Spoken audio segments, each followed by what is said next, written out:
Manipur Top Channel की video अमता थगसगे ngasi फोंगबसे फोंगदा Union Cabinet na ngasi Citizenship Amendment Bill approve taokhre awang nongpok lamdam gi CSO sing unaraba matungda yarani khangladuna Parliament ta ke puthokuna athuba matamda chana halagani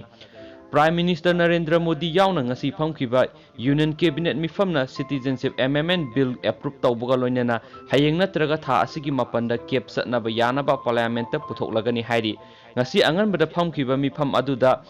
Rajnath Singhana haikibada cabinet na awang nongpok lamdamgi CSO sing political leaders sing amadi mahairoi lup sing unaraba matungda bill asi ayat pa yaudana pass tawrani haina khangbadagi ngasigi cabinet mifam aduna approve tawkhibani hairi Home Minister Amit Shah na awang nongpok